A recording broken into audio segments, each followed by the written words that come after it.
bowl. So I'm going to measure my flour. I need 2 cups of flour.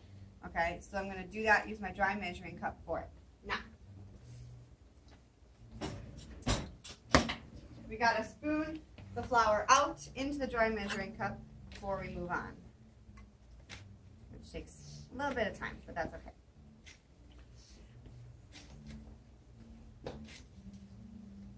Nico, can you get me the straight edge from my kitchen, please?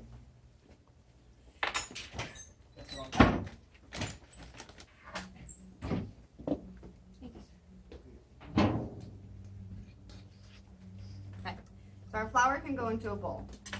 Everything else except for the flour will go into custard cups because 2 cups won't fit into those little bowls. So you can use the 2 cups to put into a mixing bowl. Everything else will need to be measured into custard cups for you. Okay. Now dough is a funny thing. It's very sensitive. Sometimes it is just the humidity in the room that alters how your dough turns out. So when you're looking at, do I need to add more water? Do I not need to add more water? What do I need to do instead? You need to be very slow and methodical as you do this. Okay? So our other dry ingredients involve a little bit of salt. Thank you very much, guys. So we need just a little salt to give these something to eat. Yeasts, they're alive. Okay? They like to eat. They like to fart. They like to burp. And that's what makes your dough rise. Okay? So we use 1 tablespoon. If you were going to have like a package, you can buy packages. You just use half of the package. Okay? But we don't buy packages because we like to buy in bulk because we use so much of it. Now, I have all this in a little bowl here, right? So I'm going to stir this up with my wooden spoon. You're going to use your wooden spoon for this, okay, the whole way through.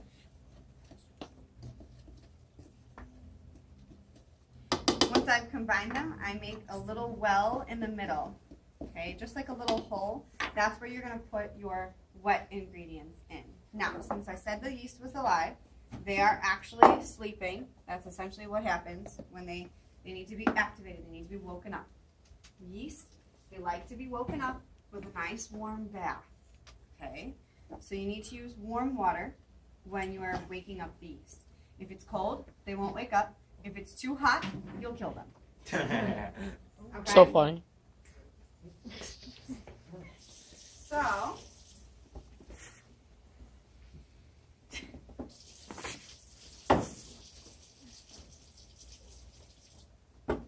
start with this. And then we bring a little extra water for later. Now, like I said, the dough is finicky. So depending on the temperature in the room, the temperature outside, the temperature of these ingredients, things are going to move differently.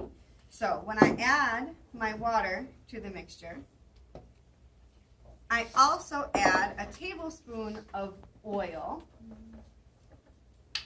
to the mixture. Okay, and that's what I stir together. Sometimes as I'm stirring, you'll find that this dough, essentially, is a little bit too dry. It's still kind of crumbly. Think about like what cookie dough looks like minus the chocolate chips. Okay, I should be able to hold it in my hands without making super soupy mess. Okay, but I should not be having it fall apart. Okay, as I go, everything likes to stick, so I just kind of clean them off. Keep moving and grooving.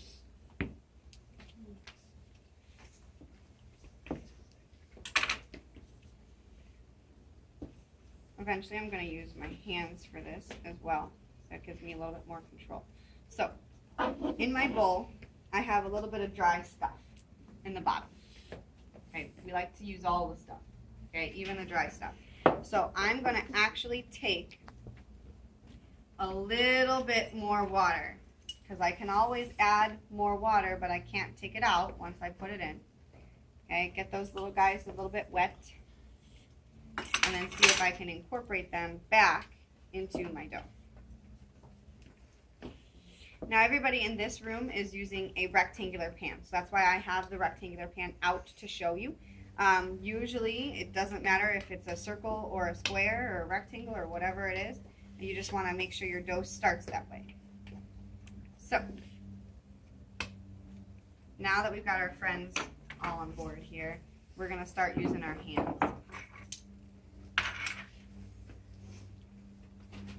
In order to do that, we need to flour the counter because we want nothing sticking to the counter.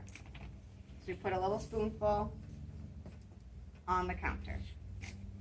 So if you're going to make your pizza, you're going to get all of your ingredients first and then send somebody back up to get this flour because we don't want this flour going in there. We want this flour on the counter. And then I spread it around. Okay, and I put it on my hands because I need to knead the dough next. Does anybody remember what kneading is? Nico? Tell me. Yeah. It is, I don't know how to explain it, but I know what it is. Okay. Not combining them together. What do I like? Massaging them, but not. Yeah. So you'll see how this dough is kind of like lumpy and bumpy, right? And it's like not really put together very well. We need the dough to make it smooth and elasticy before we roll it out. So I have a lot of flour on my hands right now because my dough is a little sticky. And I push, fold, or rotate, and then fold it back over. And I push, rotate, and fold over and over and over again. You notice how I'm using the palms of my hands and not my fingertips or anything to push? Okay, this is a palm of the hand type thing. Let me tell you about dough. Sticky dough is like glue. Once it starts to stick to me, it's going to stick to everything. Okay, so if I feel like I'm being stuck to, I need to add a little bit more flour. Okay, flour will help with that. I fold, and I rotate, and I fold, and I fold, and I rotate. And if you've got like weak baby arms, then tag somebody else in because they're going to be doing this for a little bit. Okay.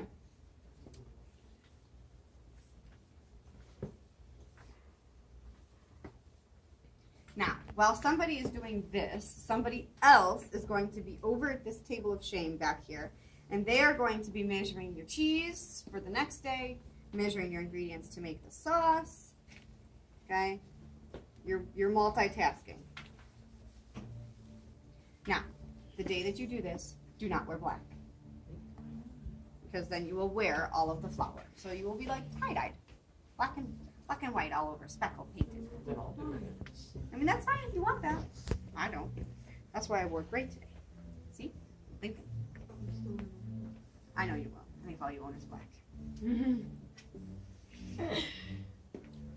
So, now I've got this dough. It's a little smoother, and it sinks in between my fingertips. Okay? That's where we want it to be, so that it'll be easy to roll. It's not too hard or too dense, too tough, because then I can't roll it. Okay? It's like a Play-Doh, almost. So, we need to get it as big as that pan. So since that pan is a rectangle, I'm going to start the dough in a rectangle. If I was making a square pan, or I'm sorry, a circle pan, I would have started the dough as a circle, because that's easier to work with. Okay? So I sprinkle some flour on my rolling pin, because I do not want the dough sticking to it. Okay? Less dough means less pizza. Terrible. So, you worked with clay and art, correct? When you roll out your clay, you need to use even pressure, right? Yes. Same thing with the dough. If I push really hard on one part, it's going to be smaller than the others, and then it doesn't cook as well. Could burn. Burnt pizza, not the best pizza you've had in your life. Okay, Allie. Pizza. Okay. You're right. He's right. So, I'm rolling and I'm rolling and I'm rolling. I'm rolling and I'm rolling. And I'm just applying even pressure. And it's not going to be perfect. Okay? If you get it perfect, I'll give you a high five. But it's probably not going to be perfect. And the reason that's okay is because the next day, it's going to be easy for you to manipulate. So if I put it on the pan and it's not the whole size, that's okay. Day 2, I can use my fingertips to kind of pull and play and move it the way I need it to. This is just me trying to get it there a little bit first.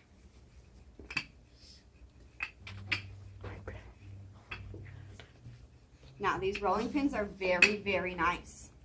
they roll very, very well without me having to do a lot of work. You know how I feel about doing extra work. So, I want you to treat them nicely. They cannot go into your sink. The rolling part of them will rust, okay, and then they will not roll, and then Miss Balls has to do extra work, okay? So instead, you're going to take them and you're just going to wipe them down with your soapy rag and dry them off, and you'll be done. Okay, do not submerge them. They don't like that. Now, this is a one crazy shape, I'll tell you that. So let's get it on the pan and see what it looks like. Excuse me, flour. Definitely, that's for sure. Not like a rectangle.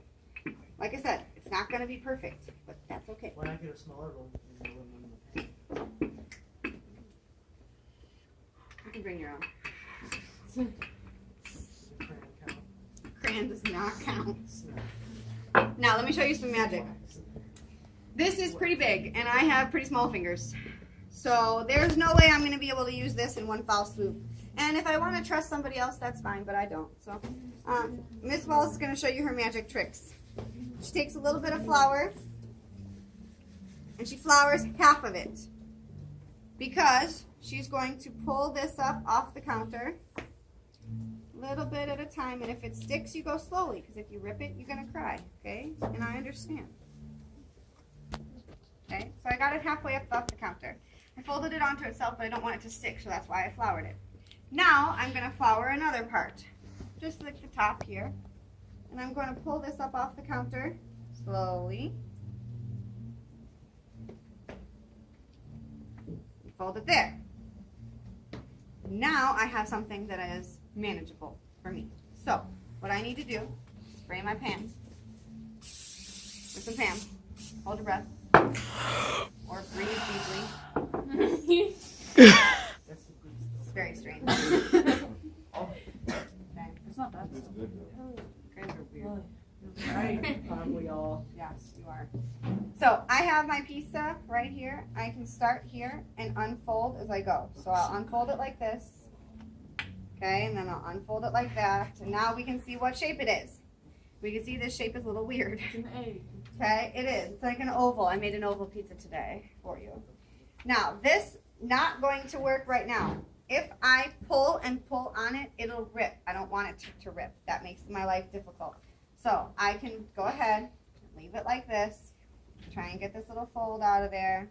And I'm going to leave it just like this overnight. Cover it with some foil, put it in the fridge. Okay? Next day, Miss Wells takes it out of the fridge about an hour before we want it, lets it come to room temperature so that it's easy to play with. And you can come over and you can use your fingertips and kind of pull a little bit more. Okay? It doesn't have to be perfect size, perfect fit. That's not what we're here for. Okay? Questions? All right. Please go back and sit with your groups.